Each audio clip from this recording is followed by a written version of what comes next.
I welcome you in the first class Emirates Lounge in Concourse 2 in Dubai Airport.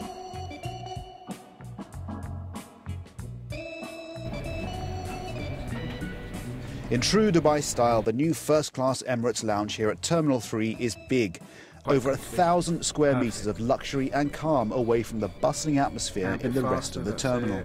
The airline says it spent just over $90 million on building and upgrading lounges since 2005. And it's not the only carrier to be spending heavily on a part of their operation the majority of their passengers never get to experience.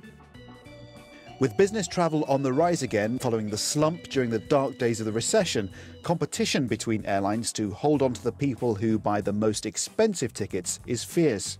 It's really important if they're going to attract the top business class flyers to have some way of looking after them while they're in the airport. Perhaps once you could walk straight into an airport and be out of there in half an hour. But now with the security, people are in there for at least a couple of hours. And during those 2 hours, they want to be comfortable and they also want to be productive.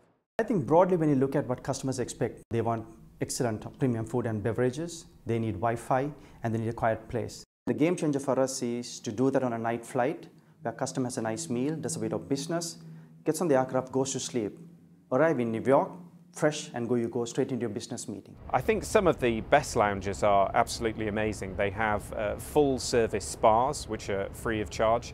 In the case of Virgin Atlantic's Clubhouse in London, they have, as well as a spa, a hairdressing salon. They also have pool tables and, of course, a great range of food and drink. In America, this is BA's latest lounge at Newark Airport at 8,000 square feet. It's part of a multi-billion-dollar plan to upgrade the airline. Consistency is really important, especially for frequent flyers. You know, these are the guys who fly with us maybe 40, 50 times a year, and they know exactly what service they're going to be getting at every stage in the process, but also working with our design team so that we've been working with sort of designers like Osborne and Little to make sure that we get the same kind of fabrics. We wanted to be much more contemporary, more welcoming, and a much more sort of refined British product. Often when you're in a lounge, you look around and think, how can all these people be flying business class? There aren't enough seats on the plane. In fact, a lot of them are flying economy. They're just flying on fully flexible, expensive economy tickets, and they'll, as a result, gain access to the lounges. If you're trying to get into a lounge without a premium class ticket, then airline loyalty is your lifeline. If you sign up to an airline's Air Miles program, the trick is to try and stick to flying with that airline as much as you can. Then you'll travel up the reward ranks, and many airlines now offer free lounge access once you've reached a particular membership tier, even if you're flying with them in economy. You can't let everybody in because otherwise there's no cachet attached to it. So it's about making sure that people have the right tickets for the right lounge, and then if they want to progress, then clearly we give them an avenue that's clearly marked out about how they can do that.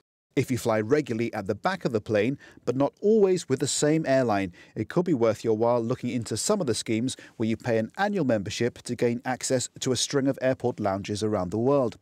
Great news if you know you'll be travelling a lot over the next 12 months, but a possible false economy if you don't.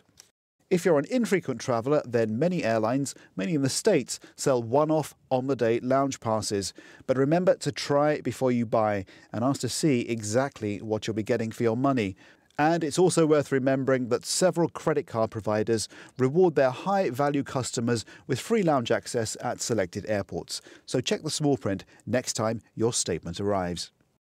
Finally, if none of those options apply to you next time you're in Dubai Airport and you're seeking some solitude, if the lounge is out of bounds, then perhaps you might consider the Snooze Cube instead. Your own private pop-up lounge with a bed, TV and Wi-Fi access. All yours for $15 an hour. But don't forget to bring your own sandwiches.